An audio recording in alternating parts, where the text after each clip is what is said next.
Yung isa nakasombrero. Pwede magtanong? Sino kayo, Brad? Yung mga idol, sinundan namin yung ano, wala talaga. Kaya yun ang pupuntahan namin ngayon, ang bahay ni Lolo. Dahil may nakita kami kanina, parang ano yun, may ilaw ba? Yan.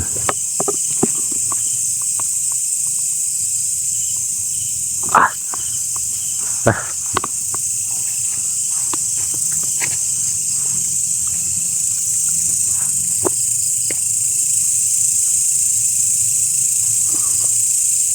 Lagi yung flashlight to, galaw.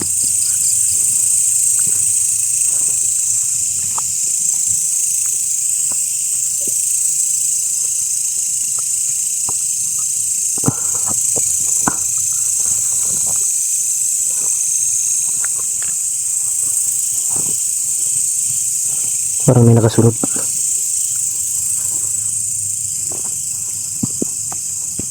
Huwag kang mapiyansa dyan, paghilain ka bigla.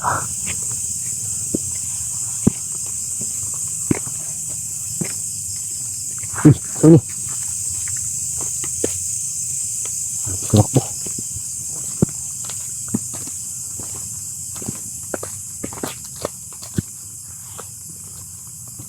Yan mga idol, bahay ni Lolo. Hindi kami pwedeng Dublin. May tao. Yun o. Tao. May tao. Lah. Duha naman sila. Mau na ito nakitaan ngayon na Yung sinundan natin kanina ba, nandyan Walang hiya, may lumilipad dito. Yung sinundan namin kanina mga idol, nandito na sa bahay ng Lolo.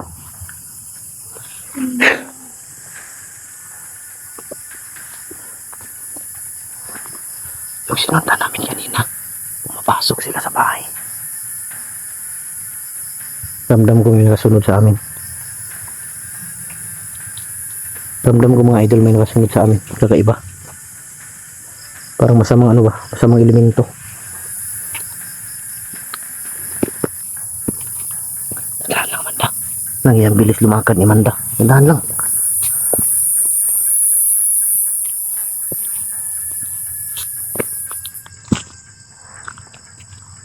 Kinsa.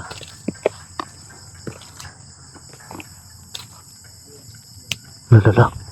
Usap. Atras. Lingkod lang. Ah!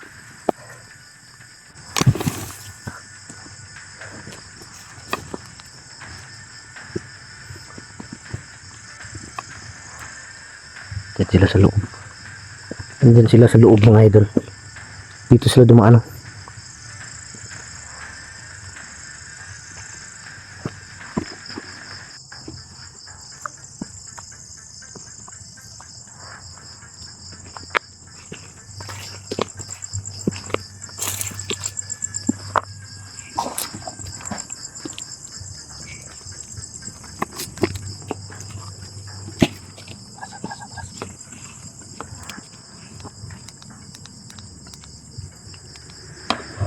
Tarasan. Yan. Nagre-ritual silang dalawa. Dalawa itong mga idol. Nag-ritual.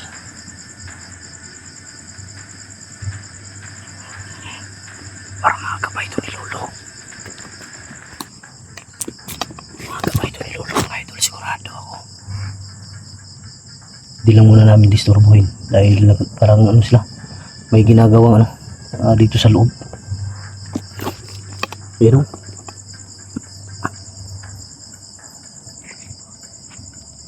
yung isa nakasombrero yung isa.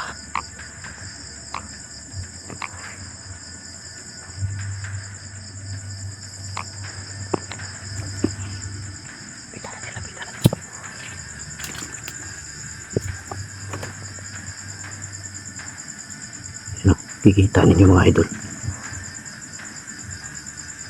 di pa natapos yung yung pagdarasal nila.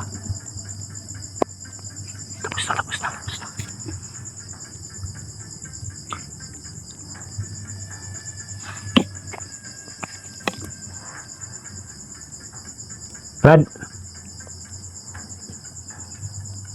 Nalagi mo diri sa balay lulo. Pwede magtanong? Sino kayo, Brad? Kami bantay dre. Kayo nagbantay dito? Oo.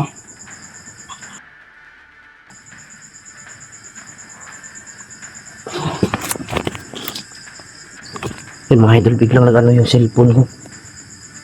Sa lakas ng aura nila ba? Brad, pasensya na ano yung cellphone ko. Di ko alam bag. Ngayon lang to nangyari. Pwede magtanong? Oo. Saan si Lolo Pedro ngayon? Brad. Ayun yung sabihin mga idol kung saan si Lolo. May alam ka ba Brad kung saan si Lolo Pedro? Hindi ko alam. Ha? Hindi mo alam? Hindi mo alam? Mga ilang araw na kayo dito, Brad? Taka lang. Mga ilang araw, mga ano na siguro sila dito mga idol dahil nung tawag dito. Mga ilang araw na rin kami hindi nakapunta dito. Itong isa kanina, Brad. Doon kanina sa unahan nakita namin to. Kasama mo to? Kasama mo pala to? Sama ko yan. Lakas ng ano nila oh. Yan mga idol, may kandila sila. Nagdarasal sila pareho. Siguro sila yung inutusan na magbantay dito. Wala bang mga aswang o mga bandido na nakapunta dito, Brad? Marami. Ha? Marami. Marami? Sigurado ka? Oo. Marami daw aswang nakapunta dito.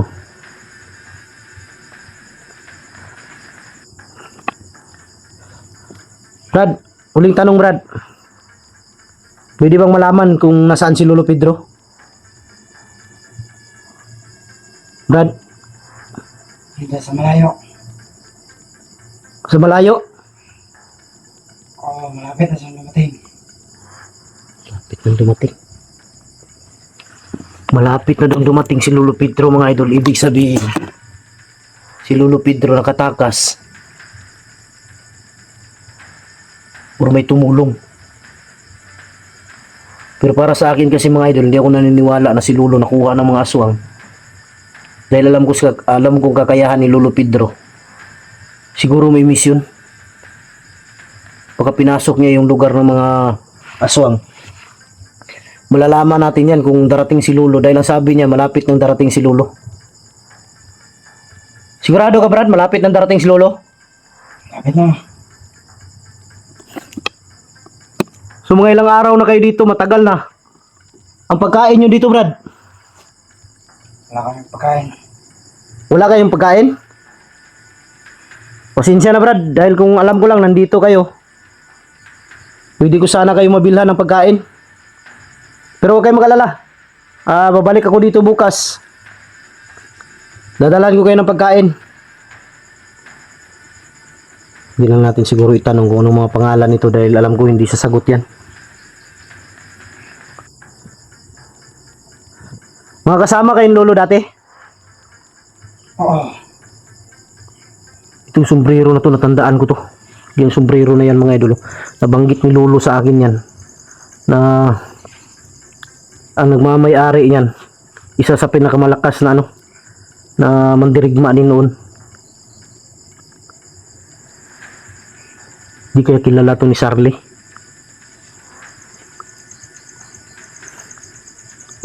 Baka nakadisturbo kami sa inyo Brad. Pwede na kaming umalis. Brad.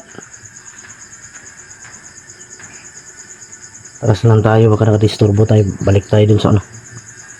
Brad, maraming salamat sa inyo ah. Bukas, babalik ako dito. Sige. Dadalan ko kayo ng pagkain. Oo. Tara Amanda. Tara. Doon tayo sa unahan. Dahil lang doon yung ano, yung motor natin. Tara. Bilis. Yan mga idol, babalik na kami. Dahil alam kong baka may gagawin pa sila.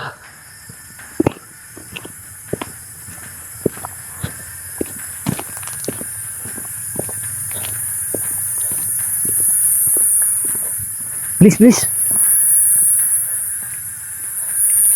Hindi natin sila pwedeng disturbuhin. Mabutin lang nakipag-usap sa atin yun. Tara. Yun mga idol. Babalik na kami. Dahil lang dito sa unahan yung motor ko. Babalikan ko sila bukas para madala ng pagkain. Wala na silang kain mga idol. Wala silang pagkain. Kayo na yung musga mga idol kung ano sa tingin nyo. Yung dalawa na yun.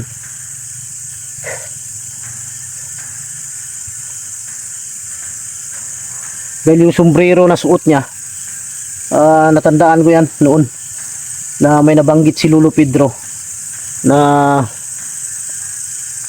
may isang dirigma na nakasuot ng sombrero na pabilog. Yun ang nabanggit ni Lolo sa akin nung una. Pero iba yung suot ni Kidlat noon. Sila yung ano rito, sigurado ako sila yung bantay.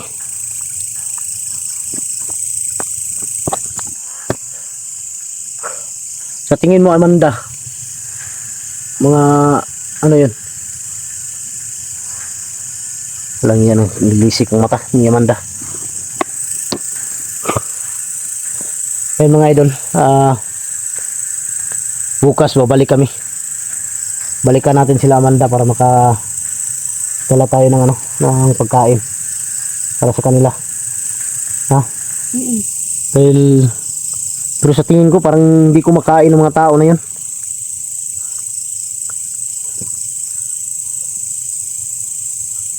Subukan natin balikan. Ha? Subukan natin balikan baka hindi natin alam kung sigurado ako nandyan pa siya sa Ayun mga idol.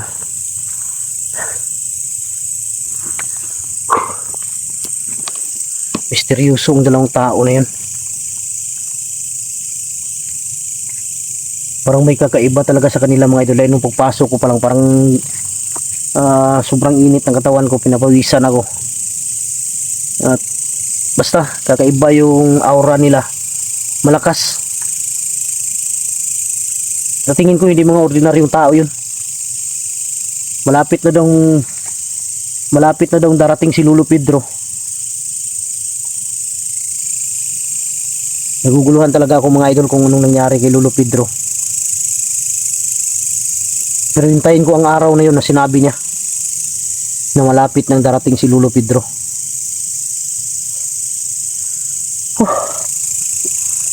Ayun mga idol, salamat ako kung darating si Lolo Pedro para malaman kung ligtas si Lolo Pedro. Grabe yung lakas nila. Hindi ako makapaniwala sa lakas nila mga idol. May kakaiba talaga.